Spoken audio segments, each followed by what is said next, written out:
So if you consider yourself as a Christian, ibig sabihin, nagtitiwala ka kay Kristo bilang Panginoon at tagapagligtas. And ibig sabihin, ikaw ay nakipag-isa na kay Kristo. You are united to Christ. You are in Christ. Ito yung paulit-ulit na nakikita natin sa sulat ni Paul sa Ephesians. In Him, with Him, in Christ. And so, kung tayo ay na kay Kristo, ang banal na Espiritu ay nasa atin. At yung banal na Espiritu na nasa atin ay siya ding patuloy na bumabago sa atin araw-araw, moment by moment.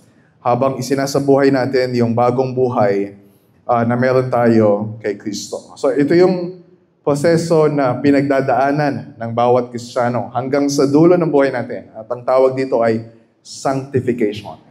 Tayo ay nasa proseso na tayo ay pinababanal ng Holy Spirit.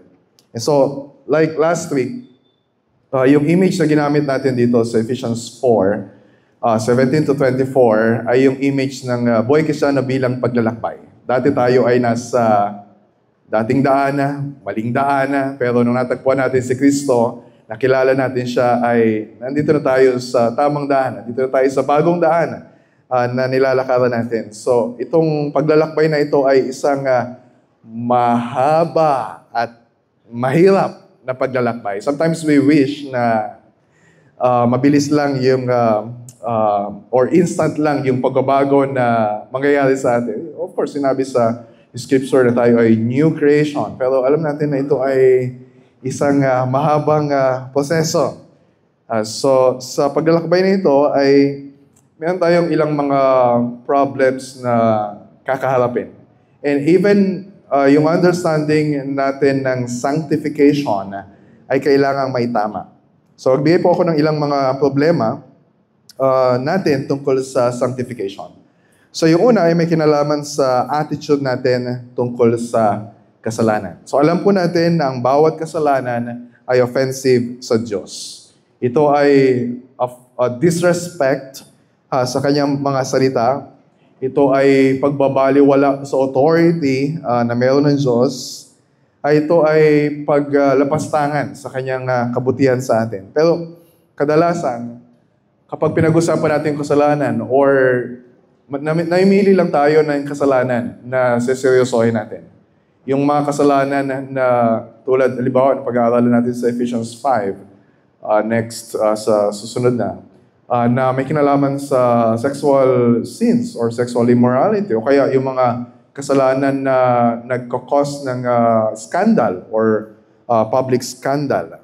Pero yung mga kasalanan na tingin natin ay acceptable o kaya medyo maliit lang naman na kasalanan tulad ng chismis, katamaran, katakawan, pagkakaroon ng sama ng loob or unforgiving heart, hindi natin masyadong binibigyan ng pansin. Hindi natin masyadong siniseryoso yung mga ganong kasalanan. Pero kung narinig ninyo yung sinasabi ni Paul doon sa text natin sa verses 25 to 32, magbibigay ito ng impression sa atin na lahat ng kasalanan, bawat kasalanan, ay kailangan nating seryosohin. So yun ang problema. Yung pangalawa naman ay may kinalaman sa short-sighted goals natin sa pagharap sa kasalanan. So, short-sighted goals. Ano ibig sabihin? Ibig sabihin, yes, nilalabanan natin yung kasalanan. Ang sabi dito ni Paul sa Romans 8:13, kailangan patayin yung kasalanan. So, ang tawag dito sa theology ay mortification, pagpatay sa kasalanan. And yung image na ginamit ni Paul doon sa nakaraang last Sunday na pinag-aralan natin ay yung papalit ng damit, paghuhubad ng luma at maruming damit, at yun yung dati nating pagkatao. Yun yung luma, yung marumi na kailangan nating hubarin. Pero yung pagtatanggal ng kasalanan sa buhay natin, hindi pa yun yung kabuuan ng sanctification. Sabi ni Richard Coitkin, sabi niya, hindi sapat na basta alisin lang lahat ng desires o pagnanasa.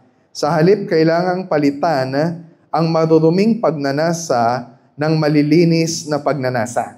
Kaya, kung titingnan ninyo sa text natin, hindi lang sinabi dyan na ni Paul, huwag na kayo magsisinungaling. Sinabi niya, magsabi kayo ng totoo. Hindi lang niya sinabi dito na wag na kayong wag na kayong magnanakaw. Sinabi din niya na magtrabaho kayo na mabuti. Hindi lang niya sinabi dito na alisin na ninyo yung sama ng loob ninyo sa kapwa ninyo, kundi sinabi din niya na mahalin ninyo sila. So, merong negative na kailangang alisin, meron ding positive na kailangang ipalit. Ito yung nakita natin last week na pagbibihis ng damit, yung mga katangian na tulad ni Kristo. Ito yung tinatawag na yung isa, mortification, pagpatay ng kasalanan. Ang tawag naman dito, sa positive side, ay vivification. Okay, sabihin nga ninyo, vivification. Okay lang. Kahit na hindi nyo na ma-pronounce mabuti. Ay, ibig sabihin lang nito ay yung binubuhay yung mga katangian na katulad ni Kristo. Ito yung nagsusuot na tayo ng malinis, magandang damit, yung katangian na swak doon sa bagong identity natin kay Kristo. So, kailangan magkaroon tayo ng understanding ng sanctification na hindi lang ito pagpatay sa kasalanan. Mas holistic. Ito ay pagkakaroon ng mga katangian na tulad ni Kristo. And yung pangatlo, na problema naman natin sa sanctification ay yung may kinalaman sa pagkakaroon natin ng mga mali o kaya mababaw na motivations sa paglaban sa kasalanan. Yung pagsisikap na maging katulad ni Kristo. You ask yourself, bakit mo ba nilalabanan yung kasalanan? Bakit ka ba nagsisikap na maging katulad ni Kristo? And minsan, ang naging sagot natin ay because we don't want yung feelings of guilt na nagagawa natin yung kasalanan natin. O kaya ayaw natin we don't want to suffer yung consequences ng kasalanan na yun. O natatakot tayo na baka pangit yung sabihin sa atin ng ibang tao. O kaya baka mapahiya tayo. So, we fear yung consequences. So, yung mga ganong klaseng motivation, maybe for a short time, ay pwede siya na gumana. Makatulong sa atin to resist yung mga temptations. Pero when we talk about long term, kapag dumating yung mga sobrang malakas na force of temptation sa atin, we need bigger, we need stronger, we need deeper motivations as pangmatagalan na pagbabago sa buhay natin. So, yung pangunahing punto na gustong i-express dito ni Paul at prayer ko na ma-absorb natin as we listen sa passage na ito ay yung katotohanan na dapat nating seryosohin. Dapat nating pagpahalagahan yung ating sanctification. At dapat magkaroon tayo ng mga tama, powerful motivations sa paglaban sa kasalanan at sa pamumuhay na katulad ni Kristo. And sometimes yung ganitong concern ay na-overpower ng iba nating mga concerns. Halimbawa, kung na-experience niyo na pumunta sa Singapore o kaya sa Dubai, tapos, syempre, ganda-ganda kayo. Ibang klase talaga itong Singapore. Ibang klase talaga yung Dubai. Tapos, pagdating mo sa Maynila, pagdating mo sa mga kalsada sa Baliwag, pagbukas mo ng mga balita tungkol sa mga nangyayaring corruption sa gobyerno. So, andun yung longing natin, andun yung cry natin for change. Sana maging katulad din tayo ng Singapore. Sana maging katulad din tayo ng ibang bansa. Sana magkaroon ng pagbabago sa gobyerno natin. And tama naman na magkaroon tayo ng ganong concern. Pero if we look at yung passage natin, mas concern si Paul, mas concern ang Diyos na magkaroon tayo ng yung greater desire na hanapin yung pagbabago sa sarili natin. It's really so easy to look at yung problem sa society natin. Napakadali. Natingnan yung ibang tao na garapal sa kasalanan. And sometimes, it makes us feel good about ourselves. At least, hindi tayo katulad nila na bilyon-bilyon kung magnakaw. But if we will look deeply sa condition ng heart natin, na we really cry to God, Lord, tulungan mo ako Tulungan mo ako na patayin yung mga natitira pang kasalanan sa akin. And kung malalaking kasalanan lang yung pag-uusapan natin, baka isipin natin na hindi tayo kasali. Baka pag sinabi dito, nakita mo, huwag ka na magnakaw. Hindi mo ako nagnanakaw, para sa iba lang. Applicable yung text na ito. Pero pag babasahin natin yung verse 25 to 32, sigurado ako na lahat tayo tatamaan. Okay? Huwag ninyong sabihin sa akin na pagkatapos ng sermon na ito, Pastor, pinatatamaan mo ako. Lahat tayo. Okay? Talagang tatamaan ng salita ng Diyos. And I am not exempted sa case na yun. Kasi sabi ni Paul, di ba sabi niya sa verse 25, kaya't pagkatapos itakwil ang kasinungalingan ang bawat isa. Ibig sabihin, lahat ng Kristiyano kasali sa sinasabihan ni Paul. Walang exempted. Transformation is for all Christians. Lahat tayo ay tinatawag na lumago kay Kristo na pag-aralan na natin yan sa verse 15. So bawat sa atin, nangangailangan, we desire Christ-like maturity. Wala sa atin yung nakarating na dun sa end of our destination. Wala sa atin yung perfectly like Christ in every way. And so, as we study yung passage ito, hindi lang sapat na meron tayong impormasyon kung ano yung dapat natin gawin, kung ano yung hindi natin dapat gawin. Actually, hindi tayo kulang sa information. Alam natin, karamihan ng hindi natin dapat gawin, alam natin na hindi dapat gawin. Karamihan ng mga dapat natin gawin, alam natin na dapat gawin. So, ano yung pinaka-problema? Pinaka-problema, yung heart natin. It's not siyempre may problema din tayo sa isip natin. Pero we know a lot of things. Pero yung main problem natin ay yung area ng puso natin, yung motivations. We have disoriented or improperly motivated yung hearts natin.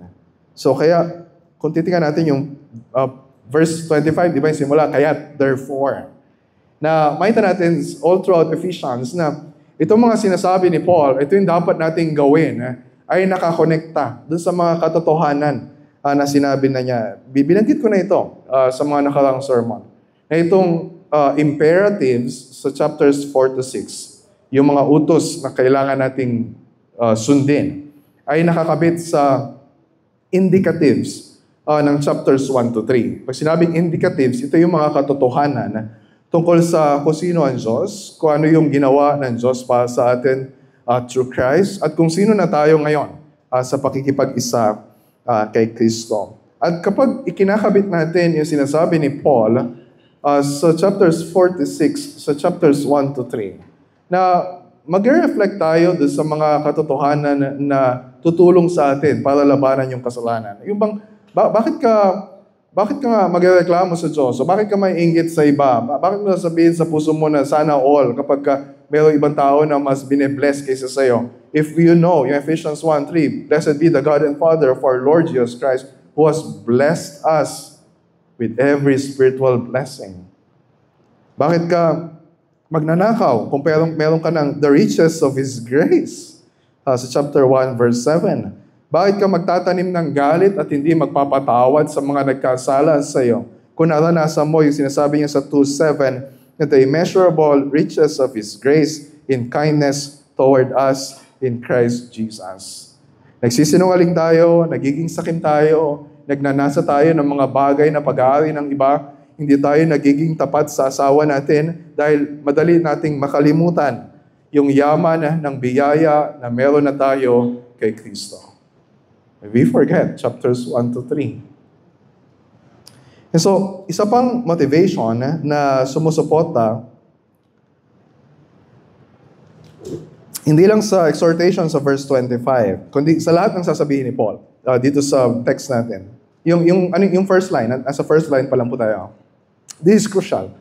Nasabi ito ni Paul, kaya't pagkatapos itakwil ang kasinungalingan. So yung word na itakwil, sa English ay put away. Pareho ito ng salita sa verse 22 na pag-aralan natin last week, na you put off, hubarin, alisin. Pero sinabi dito ni Paul, hindi ko alam kung ano yung translation na gamit ninyo. Pero yung pagkakagamit dito ni Paul ay hindi pautos. Hindi niya sinabi na huwag na kayo magsisinungaling. Although, syempre, implied yung utos na yon. Ang sinabi niya dito, Itinakwil na ninyo yung kasinungalingan. Inalis na ninyo yung kasinungalingan sa buhay ninyo. Ano yung tinutukoy niya? Ang tinutukoy niya dito ay yung deception ng kasalanan ay tinalikuran na natin. Dahil nagtiwala na tayo kay Kristo. We accepted Christ, the way, the truth, and the life. Ibig sabihin, yun yung repentance. In the first moment na nagrepent tayo, nagsisi sa kasalanan natin, itinakwil na natin yung kasinungalingan.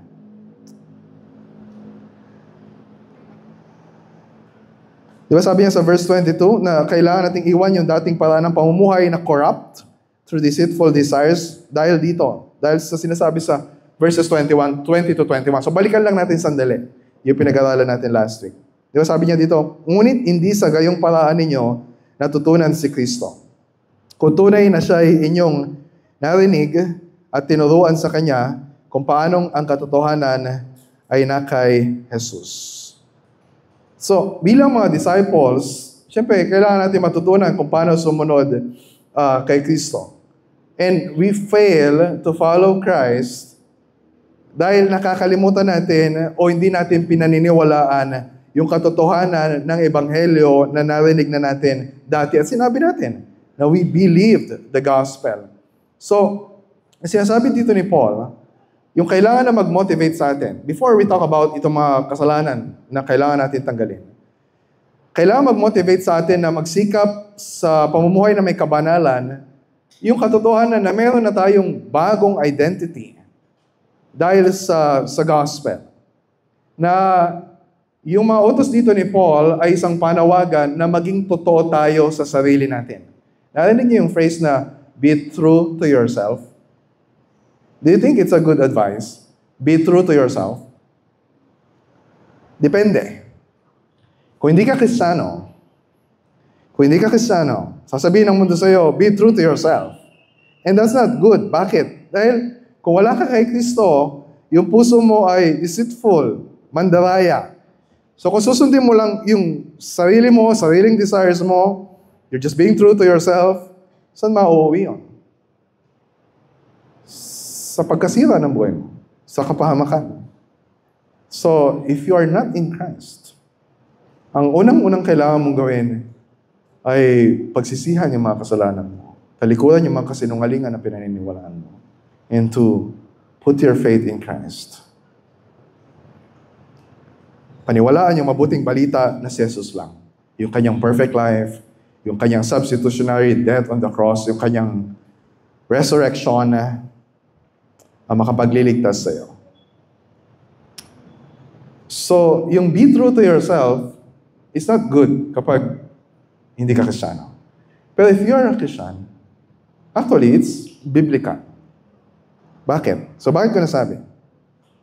So, yung pagiging true to yourself, if you're a Christian, ay yung pagtalikod sa dating makasalanang sarili natin at yung pamumuhay ng bagong buhay na meron ka ngayon dahil sa pag-iisa mo kay Kristo. That's your true self. Yung pagkatao mo na kay Kristo.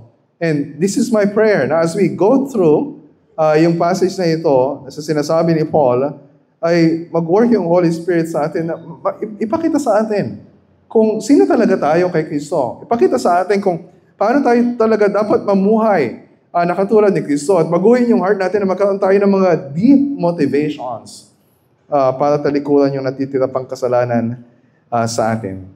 So, meron tayong limang bagay na sinasabi ni Paul na dapat nating alisin. So, makita niyo yung pattern. Ito yung general pattern. Hindi naman strictly ganito yung makita natin sa sinasabi ni Paul. Pero at least we can discern yung general pattern. Bawat isa doon sa 5 na babanggitin ko, ay meron siyang unang sasabihin na ano yung dapat nating alisin. Yung pangalawa, ano yung dapat nating ipalit. Remember, mortification, vivification. And yung pangatlo, ano yung dapat na motivations na meron tayo sa pag-alis at pagpalit ng bagay na yun. Okay? So that's yung general pattern. Number 1, verse 25. Kaya't pagkatapos itakwil ang kasinungalingan, ang bawat isa ay magsalita ng katotohanan sa kanyang kapwa sapagkat tayo'y mga bahagi ng isa't isa. Ano daw yung dapat alisin? Pagsisinungaling. Katulad sinabi ko kanina, hindi niya sinasabi yung utos dito na huwag na kayo magsisinungaling. Pero implied, na dahil tinakwilan natin yung kasinungalingan, so ibig sabihin, huwag na tayong magsisinungaling. And isa naman ito sa 10 utos, number 9. You shall not bear false witness. And then ganun din sa Colossians. Colossians chapter 3 verse 9. Huwag kayong magsinungaling sa isa't isa. So, ibig sabihin, ang concern dito ni Paul ay hindi lang para sabihin sa atin na huwag ka nang magsasabi ng hindi totoo. Kundi, sinasabi niya na we live our lives in a way na consistent sa gospel. Sinasabi natin, pinaniniwalaan natin ay totoo. Pero yung lumalabas sa bibig natin, pinapakita natin ay hindi totoo. That's not consistent. That's contradictory sa pananampalataya natin. At nangyayari yung kapag nagchichismis, if you are not faithful sa mga relationships natin, kapag hindi natin inaamin yung kasalanan natin sa isa't isa, kapag nagsasalita tayo para lang sa sarili nating interes, pero sinisira naman natin yung reputasyon ng iba, or kapag nagpe-plagiarize tayo, common sa mga estudyante, even sa ibang mga pastors na kinokopya lang yung gawa ng iba and they're taking credit for themselves, we lie. So kaya tinatapon natin yung pagsisinungaling. At ano yung ipinapalit? Ano daw ipapalit? Ang bawat isa ay magsalita ng katotohanan sa kanyang kapwa. So napag-aralan na natin ito sa verse 15. To speak the truth in love to one another. So ginagawa natin ito if we hold each other accountable sa church. At sinasabi natin kung ano yung mga kailangan sabihin. Na kapag tinanong ka na, how are you doing? Kumusta ka na kapatid? Minsan madaling magsabi para maikli lang yung usapan na okay naman, mabuti naman. Pero if we are learning how to speak the truth, na meron tayong kalayaan dito sa church because of the gospel, ito yung gospel culture, na sabihin sa iba na pag tinanong ka, kumusta ka na? And you're free to say, actually, I'm not okay. I'm struggling with porn, or pride, or greed, or katamaran. And we're speaking the truth to one another. Ay hindi lang ito tungkol sa sinasabi natin. Tungkol din ito sa how we live our lives. Pag narinig natin katotohanan ngayon, we're speaking the truth sa loob ng church, we're singing, we're praying. Pero pagdating natin sa bahay, pagdating natin sa eskwelahan o sa trabaho, are we still living our lives in such a way na yung katotohanan na sinasabi natin ay nakikita sa buhay natin? So ano naman yung motivation o dahilan kung bakit dapat nating itapon yung pagsisinungaling at ipalit ang katapatan sa salita at sa gawa? Ano sabi sa verse 25? Sapagkat, sinasabi ni Paul, eto yung dahilan. Tayo ay mga bahagi ng isa't isa. Nakita niyo yung motivation na sinasabi ni Paul? Hindi niya lang sinasabi yung personal motivation na kailangan magsalita ka ng katotohanan kasi makakabuti yan sa'yo. Ang sinasabi niya, ecclesiological reason o motivation. May kinalaman sa church na tayo bilang mga Kristiyano, hindi lang tayo kabilang kay Kristo. We also belong to one another. Tayo ay mga miyembro ng isang katawan. So ibig sabihin, ang pagsisinungaling, kapag di tayo matututo how to speak the truth in love to one another, hindi ito makakabuti sa katawan. But if we are learning how to speak the truth in love, then the church is built up. Natutulungan natin bawat isa sa ipaglaban sa kasalanan. Natutulungan natin bawat isa sa pagdidisiplina. Natutulungan natin bawat isa na lumago bilang mga disciples ni Christ. And it's good. It's good for the church. So, isipin natin na when you think of ministry, kapag natututo ka na magsalita ng katotohanan, this is actually a work of ministry for building up the body of Christ. Yung sabi sa verse 12. Pangalawa.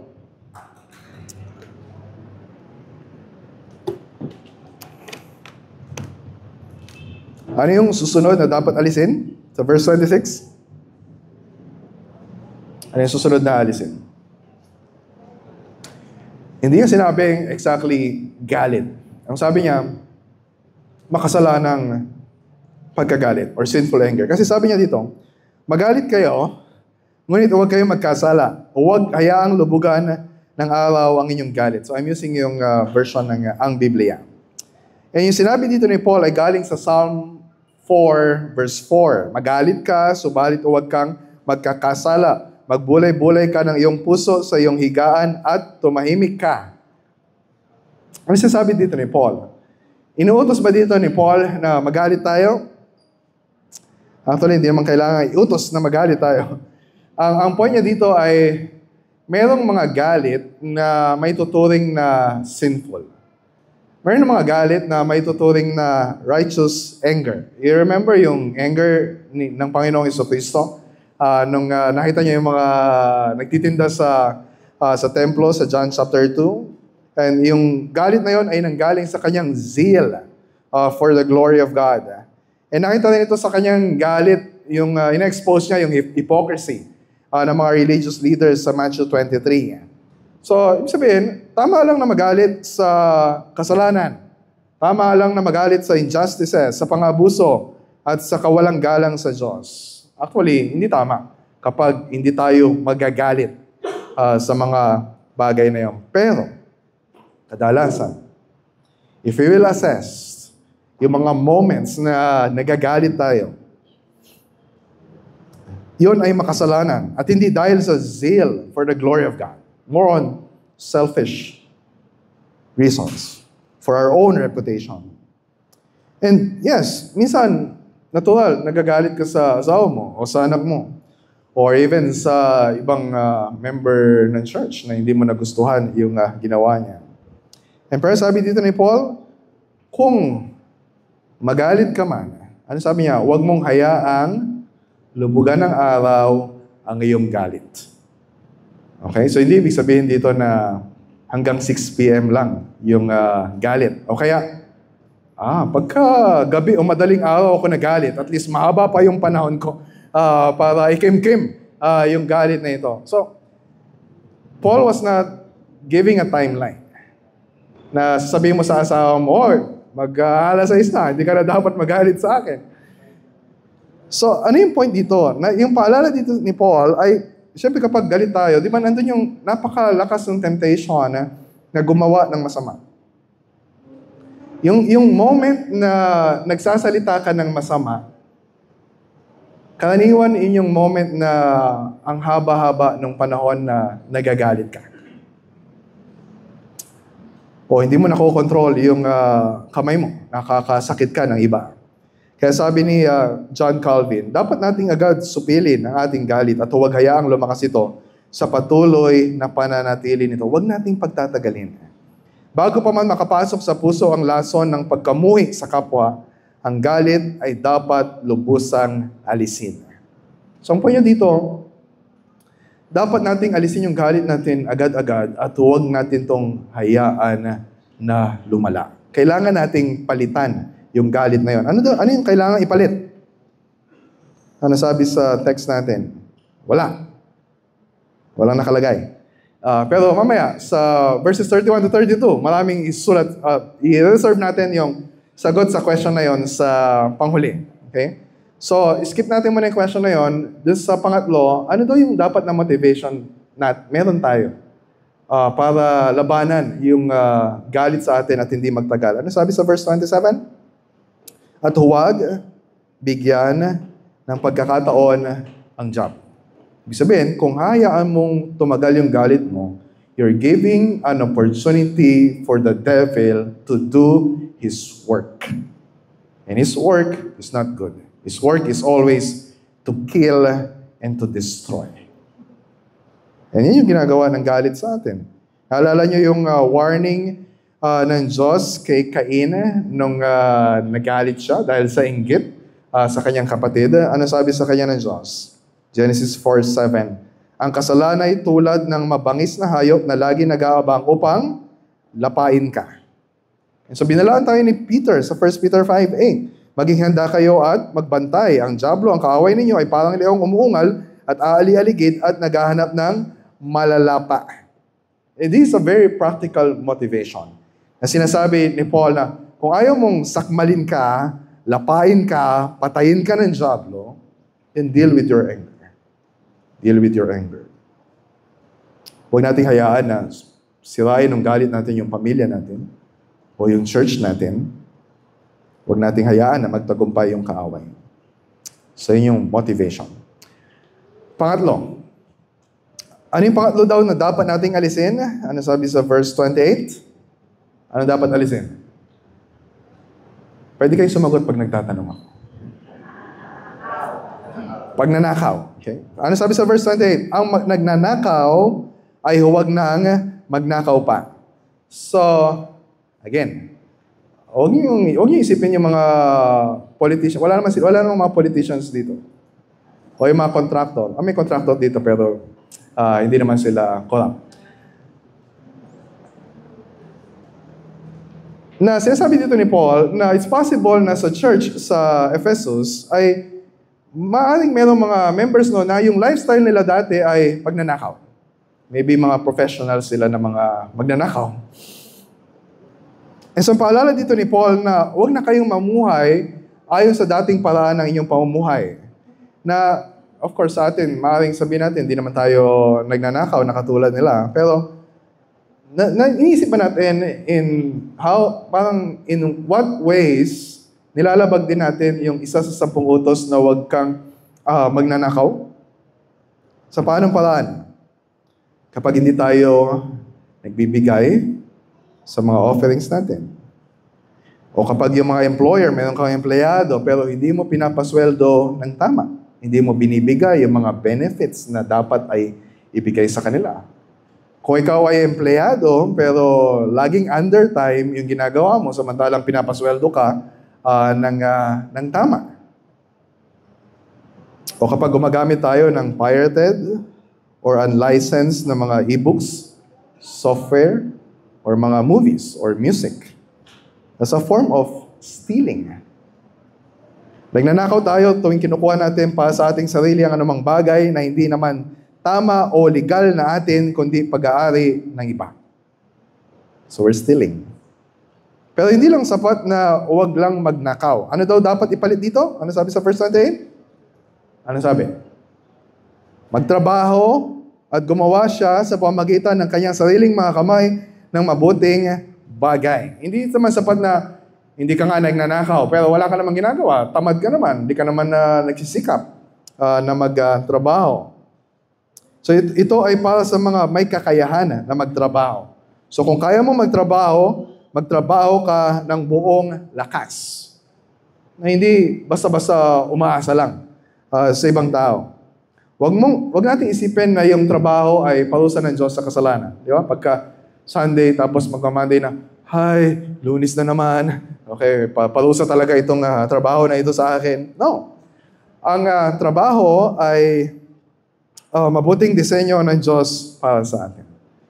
So yung hirap na naranasan natin sa pagtrabaho, yun yung kasama sa consequences ng pagkakasala ng tao. Pero yung trabaho by itself ay is a good design ng Diyos. So kung ikaw ay estudyante, may trabaho ka na dapat gawin sa pag-aaral. Kung ikaw ay empleyado, o negosyante, o pastor, diba, kailangan nakita sa atin na nagkatrabaho tayo ng masipag, tapat, at hindi makasarili. Hindi naman tama na daig pa tayo ng mga non-Christians sa work ethic na meron tayo. So ano yung motivation natin? Ano yung dapat na motivation natin? So maraming tao nagtatrabaho for wrong motivations. Kasi workaholic sila, gusto nilang magpakayaman, they're greed, andun yung greed, o kaya andun yung gusto nila maging kilala sila, maganda yung reputation nila. Pero sa atin ng mga tagasunod ni Kristo, ano dapat yung nagmamotivate sa atin? Bakit tayo magtatrabaho na mabuti? Ano sabi sa verse 28? Upang siya'y may maibahagi sa mga nangangailangan. And this is not a selfish motivation. Ito yung other-centered motivation. Na mahalaga yung pagtatrabaho. Not just for us to provide for our family. Actually, it can also be a selfish motivation kasi that's our family. Pero yung bang nagtatrabaho tayo para meron tayong masigit na pagkakataon to reflect yung servanthood, to reflect yung sacrifice, to reflect yung generosity na ipinakita ni Kristo para sa atin. Di ba? Ano sabi sa Mark 10:45? For even the Son of Man came not to be served, but to serve and give His life as a ransom for many. If we are motivated na magtrabaho na mabuti so that we can give and give and give, that's a good motivation. Number 4.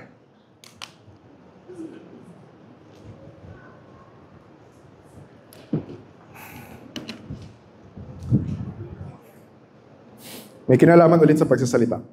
Hindi lang sapat na hindi tayo nagsisinungaling. Pwede naman kasi nagsasabi tayo ng totoo, pero hindi pa rin maganda yung pagkakagamit natin ng salita natin. So, sa verse 29, ano yung ikaapat na sinasabi ni Paul na dapat nating alisin? Ano sabi niya? Anumang masamang salita, or sa English, corrupting talk. So, talk about corruption. Yung corruption sa dila natin ay hindi dapat lumabas sa inyong bibig. So, it's possible na hindi tayo nagsasalita ng katotohanan. Pero may mga salita pa rin na lumalabas sa bibig natin na masama or corrupting. So, ibig sabihin, bulok o walang kabuluhan. Halimbawa, nagsasabi ka ng totoo sa isang tao. Pero yung sinasabi mong totoo ay hindi mo naman sa kanya dapat sabihin, kundi doon sa isang tao. So, totoo yung sinasabi mo, pero yun ay corrupting talk dahil yun ay chismis or gossiping. Na hindi naman yun ang unang kailangang makarinig. Hindi mo sinasabi sa dapat sabihan. O kaya, kapag nag-enjoy kayo sa mga green jokes, o kaya naipag-usap ka tungkol sa mga bagay na you're spending a lot of time talking and talking and talking, pero wala namang kabuluhan, wala namang naitutulong sa taong kausap mo. Nauubos lang yung oras ninyo. Pero it's not helpful. And so, ano yung dapat na ipalit sa ganung klaseng pananalita? Ano sabi sa verse 29? Yung mga salita na mabuti lamang para sa ikatitibay ayon sa pangangailangan. So, kailangan nating matutunan, hindi lang kung ano yung dapat sabihin at kung paano ito dapat sabihin, kundi pati kung kailan ito dapat sabihin. Yeah? So, it's not just about speaking the right words, kundi tama ba yung paraan ng pagkasabi natin? Ito ba yung tamang panahon para sabihin natin ito? And let us remember na yung dila natin ay instruments sa ministry. Okay? So, hindi lang ito mga musical instruments. Ang instruments sa ministry. Yung dila natin ang isa sa pinaka-powerful na instrument na meron tayo for ministry. Gagamitin natin ito para sa ikatitibay or for building up, hindi para sa ikasisira. So, it takes wisdom para medyo lagyan ng preno yung dila natin na bago tayo magsalita, bago ka mag-post sa Facebook, bago ka mag-comment sa isang post, bago ka mag-comment sa mga balita na naririnig mo, o bago ka mag-reply sa comment na isang tao sa post mo na hindi mo nagustuhan yung sinabi niya, isipin muna natin, makakatulong ba yung mga salitang ito para patibayin ang kapatid ko kay Kristo? Kahit na nagsasalita ka na tungkol sa mga kurakot ng mga officials, hindi naman nakakarating sa kanila yung salita mo. Pero yung mga kasama mo sa church na makakabasa ng mga sinasabi mo, will they be edified by how you use your words? Will they be edified sa mga pinopost natin sa social media? Angkop ba ito sa panahon na ito? O baka naman, hindi ko muna ito dapat sabihin. Baka sobrang emotional pa ng sitwasyon. So it takes wisdom and maturity para malaman kung ano yung dapat sabihin, kung kailan dapat sabihin, kung kanino dapat sabihin, at sa paanong paraan ito dapat sabihin. And so, we also ask ourselves, ano ba yung motivation natin sa pagsagot? Sometimes we can be so concerned, ito yung totoo, ito yung totoo. Pero what is motivating our hearts? Ang nagmamotivate ba nito sa atin ay para makapag-higante? para mapatunayan na masama tayo kaysa sa isang tao. So, the Apostle Paul, ang Diyos ay pinapaalalahanan tayo na tama na magsalita ng totoo.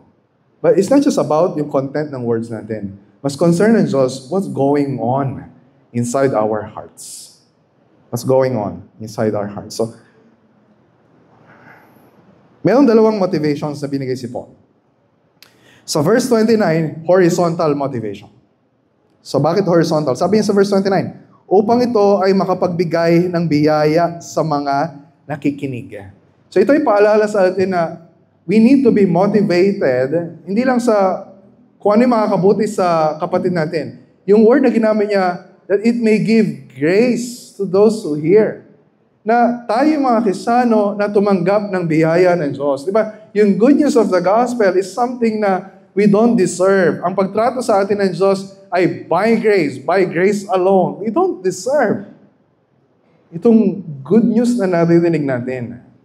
And so, we also use our words in such a way, hindi para sabihin sa isang tao na ito yung deserve mo na marinig sa akin. We use our words in a way to communicate yung grace na tinanggap din natin sa Diyos. We treat other people by how we speak, not according to what they deserve, but according to what the Lord has given to us, according to the grace of God. And it's not easy. It's not easy. Pero ito'y paalala sa atin na yung bibig natin ay instruments of grace para sa ibang tao. Not just every Sunday. Mas madaling magsalita ng grace kapag Sunday. Grace be with you. Happy Lord's Day. God bless you. Pero yung dila natin na instruments of grace every single day. Araw-araw. So, yung ikalawang motivation ay vertical. Nasa verse 30. So, ang form dito ay pautos pa rin, pero ito ay nagsisilbing motivation o dahilan kung bakit dapat gawin yung nakasulat sa verse 29. Ano sabi sa verse 30? Huwag ninyong pighatiin. O sa ESV, do not grieve. Huwag ninyong pighatiin ang Espiritu Santo ng Diyos na sa pamamagitan niya kayo tinatakan para sa araw ng pagtubos. Yung phrase na ginamit dito ni Paul is the same phrase na ginamit about Old Testament Israel sa Isaiah 63:10. Ngunit sila'y naghimagsik at pinighati ang kanyang banal na Espiritu. So, ibig sabihin, even tayo mga Kristiyano, meron tayong kapasidad na pighatiin din o saktan yung kalooban ng Espiritu. So, sabi ni Paul na this must motivate us. Yung Holy Spirit na nasa atin, we are the temple of the Spirit, should motivate us to speak in such a way na hindi napipighati yung Espiritu. Nagpapakita ito na yung Holy Spirit ay hindi lang siya isang puwersa o isang bagay na nasa atin, but God Himself, merong personhood dahil siya ay napipighati. So sinasabi dito ni Paul na pinipigati natin ang Espiritu kapag nagkakasala tayo laban sa katawan ni Kristo.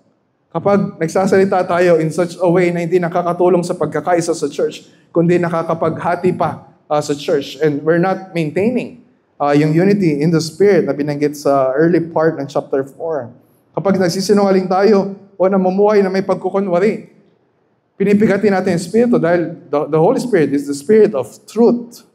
Kapag nagsasalita tayo o kumikilo sa paraan na nagdudulot ng pagkakabahabahagi sa katawan ni Kristo, we grieve the Spirit. And sinabi pa dito ni Paul na sa pamamagitan ng Espiritu, kayo tinatakan para sa araw ng pagtubos. Binanggit niya na ito sa chapter 1 pa lang. We're sealed by the Holy Spirit. Sealed by the promised Holy Spirit. Ibig sabihin, if you're a Christian, ikaw isang Kristiyano na magsasalita sa isang kapatid mo na Kristiyano, nasa iyo yung Espiritu, nasa kanya yung Espiritu, bakit ka magsasalita ng isang masamang bagay laban sa kapatid mo na pinananahanan din ng Espiritu? And that Spirit is our guarantee of our final salvation. Na pagdating sa dulo, pagdating sa langit, pagdating sa kabilang buhay, yung kapatid mo na yon ay yung kasama mo din. Baka kayo pa pagtatabihin palagi ng Panginoon sa araw na yon. Why would you speak sinful things sa tao na yon? So, dito pa lang matutunan na natin na kung paano magsasalita ng katotohanan sa isa't isa. Kung nangingibabaw sa mind natin yung glorious reality ng word ng Holy Spirit, yung future na meron tayo. Di ba? Nagiging maliit yung mga relational problems na meron tayo sa church. I'm not trying to minimize yung mga problems or relationships. But kung titingnan natin ito on a much bigger perspective, yung theological reality na we belong to God. I belong to God. You belong to God. Nasa atin yung Holy Spirit. It makes a lot of difference kung paano natin itrato yung bawat isa. Last. Verses 31 to 32. Pinagsama-sama dito ni Paul ang iba't ibang makasalanang pagnanasa na dapat nating alisin. At lahat ito may kinalaman pa rin sa relationship. Especially sa loob ng church. Ano yung dapat nating alisin? Ang sabi sa verse 31, lahat ng pait, galit, poot, pag-aaway, paninirang puri ay inyong alisin, pati lahat ng kasamaan. So, lahat ito ay may kinalaman sa masamang damdamin na meron tayo sa ibang tao. Especially kapag yung tao na yun ay kasama natin, kapatid natin kay Kristo.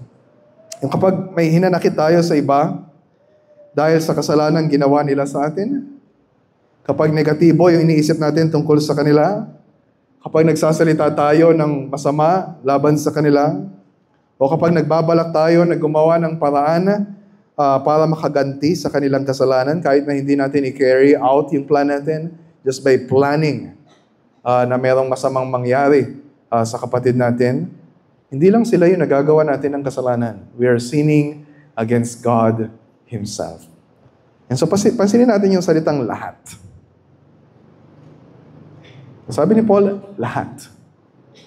Lahat ng masasamang hangarin na yan ay alisin ninyo. So, paalala ito sa atin na hanggat may natitira pa, and you search your heart, hanggat may natitira pa na masamang saloobin sa puso mo in connection with your relationship with other people, hindi pa tapos yung pakikipaglaban natin sa kasalanan. Hindi tayo dapat maging komportable sa anumang natitirang kasalanan sa puso natin. Yung calling sa atin is to kill every remaining sin sa heart natin. And nakuha ni John Chrysostom, yung church father ng 4th century, yung bigat ng sinasabi dito ni Paul. Sabi niya, wasakin natin ang pinakapundasyon ng lahat ng sama ng loob. Bunutin natin ito hanggang sa pinakaugat nito. Wala talagang mabuting bunga, wala ring mabuting kalusugan ang magmumula sa pusong puno ng sama ng loob, kundi puro kapahamakan, puro luha, puro iyak, at panaghoy. So, we deal with those sinful desires sa heart natin hanggang mapalitan yung mga desires natin ng ano? So, yung pangalawang question. Ano yung papalit? Ano yung dapat ipalit? Hindi lang yung goal natin na wala na tayong nararamdamang masama. Okay, kapag nakita ko siya, hindi na kumukulo yung dugo ko. Kalmado na. That's not our goal. Ang goal natin ay yung masasamang damdamin na yon ay mapalitan ng, ano sabi sa verse 32? At maging mabait kayo sa isa't isa. Hindi nga kumukulo yung dugo mo. Ayaw mo naman siyang tingnan. Mga mahabagin, nagpapatawad sa isa't isa, gaya ng pagkapatawad sa inyo ng Diyos kay Kristo. Yun yung dapat nating ipalit. And it's not that easy. Pwede natin sabihin, Lord, di ko naman kayang kontrolin yung feelings ko sa tao na yun eh. Pag nakikita ko talaga siya, ito yung nararamdaman ko, anong gagawin ko? And it's really hard for us to control what's going on inside our hearts. Pero alam natin ito yung dapat nating gawin. And so we need powerful motivations na isipin natin Isipin natin kung sino si Kristo. We are representing Christ to one another. Sabi na isang author, para tayo mga little Christ. Ibig sabihin, kung ano yung... sabihin natin, hindi naman naintindihan ng Diyos yung naranasan ko. Alam lang niya kung gaano kasama yung ginawa niya sa akin. Hindi ganun kadali. Magpatawad, hindi ganun kadali na itrato siya na may kabaitan. But do we reflect about the Lord Jesus Christ? Karamihan, sarili natin yung inisip natin, ito nangyari sa akin, ito nangyari sa akin. But alam ba natin kung ano nangyari kay Kristo? Kung gaano kasama yung pagtrato sa Kanya habang nasa lupa siya? Itinakwil siya ng sarili niyang pamilya, iniwan siya ng kanyang mga disipulo, inakusahan siya ng mga religious leaders ng blasphemy o paglapastangan sa Diyos, kinutya siya, siniraan, inabuso, dinuraan. He suffered injustice. Pero nanatili siyang mabuti, mahabagin, at mapagpatawad. Can you understand? Ano yung sinabi ni Christ sa cross? Father, forgive them. Forgive them. So, hindi ganun kadali na maging katulad ni Kristo. And it's impossible for us. Pero, posible ito sa atin dahil naranasan natin mismo kung ano yung sinabi sa atin ng Diyos na gawin natin. Naranasan natin yung kabutihan ng Diyos sa atin, samantalang tayo naging kaaway ng Diyos. Naranasan natin yung pagkapatawad ng Diyos, samantalang napakarami ng kasalanan natin laban sa Diyos. And so, this transformation ng heart natin, ng desires natin is possible because of the gospel. Ito yung gospel-centered, gospel-driven, gospel-empowered na transformation na kailangan natin. Kaya sabi ni Paul, di ba sa dulo, gaya ng pagpapatawad sa inyo ng Diyos kay Kristo. Ganito natin dapat mahalin. Makita natin sa chapter 5, verse 2. Ganito natin dapat mahalin yung iba. As Christ loved us and gave Himself up for us. Ito yung pinaka-powerful na motivation natin sa sanctification. Yung kapangyarihan ng mabuting balita ni Kristo. That's why we keep talking about the gospel over and over again. Nahihirapan tayong magpatawad. Nahihirapan tayong mapalitan yung galit natin. Because we forget. And we fail to believe yung mabuting balita ng ginawa ng Diyos para sa atin. So, inyong 5 na tinutukoy ni Paul na dapat nating alisin. Pagsisinungaling, nanakaw, galit, mababing pananalita, at lahat na natitirang masamang hangarin sa puso natin. Alam natin yun. Alam din natin ano yung dapat nating ipalit ng mga Christ-like virtues, katapatan sa pananalita, tapat na pagtatrabaho, kabutihan, habag, pagkapatawad. And we know that. And ang daming motivations na binibigay sa atin ng Diyos to help us. Mga biblical motivations, theological motivations, and even practical motivations. Sabi ni Ian Hamilton, there is surely no more powerful incentive to pursue godliness than an ever-deepening awareness of the riches of God's grace to us in the gospel. Ito yung message ng Ephesians, that we have received so much grace from God. Bakit kakatiting na grace yung ine-extend natin sa ibang tao? Kung ganito kayaman yung biyaya ng Diyos, ganito din dapat kalaki yung grasya na ine-extend natin sa iba. Ito yung biyaya ng Diyos na tinanggap natin, pinagsasaluhan natin as a church, bilang isang katawan, bilang isang iglesia. And this is good news for us kasi nagpapaalala ito sa atin na hindi tayo nag-iisa. Dahil sa nilalakaran nating sanctification, we are not alone. Sanctification, Christ-like transformation, is a corporate project. Tulong-tulong tayo. Napag-aralan natin sa verses 15 to 16. Kailangan bawat isa, bawat bahagi, bawat parte ng katawan na nagtutulong-tulong for our sanctification, for discipleship ng bawat member ng church. We remind each other of the gospel. We learn how to speak the truth in love to one another. At nangyayari yun as we grow deeper into the gospel as a church. Yes, mahirap yung paglalakbay natin. Mahirap yung pakipaglaban natin. We don't know kung ano yung pinagdaraanan ng kapatid mo, nakatabi mo ngayon. Maybe you still don't know yung extent ng kasalanan na nasa puso mo ngayon.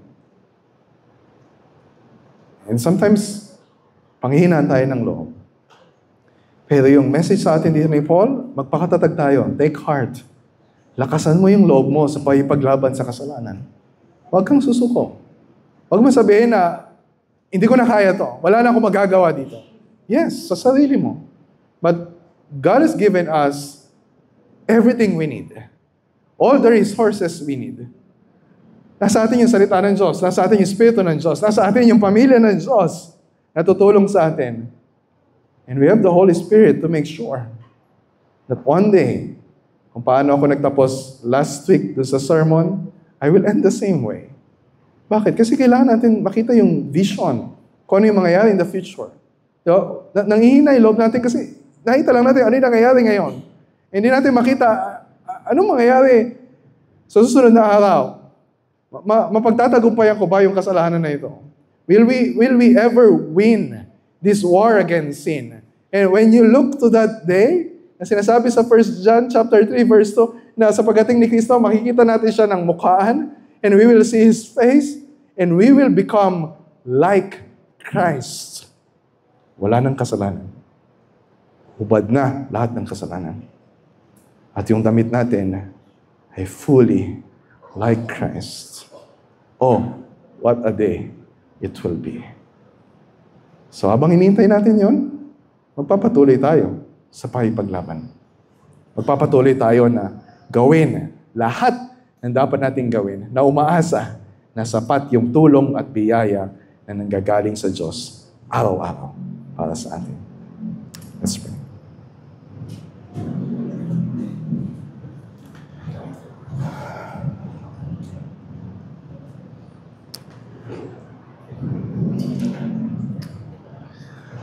Our Father in heaven, we need your help.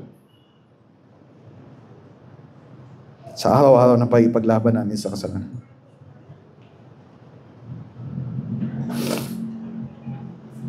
Tulungan mo kami. Tulungan mo ang iglesyang ito. Tulungan mo ang bawat isa sa amin. Na huwag huminto, huwag panghinaan ng loob, but to keep fighting, to keep persevering, na magkakahawak ng kamay, na nagtitiwala na sapat yung binigay mo sa amin. The Word of God, the Spirit of God, to help us in our Christian life. Thank you, Father, dahil hindi mo kami iniiwan na mag-isa. Sinasamahan mo kami, ginagabayan mo kami, hindi mo kami pababayaan. This is our hope. This is our help. This is your grace. This is our prayer. In Jesus' name, amen.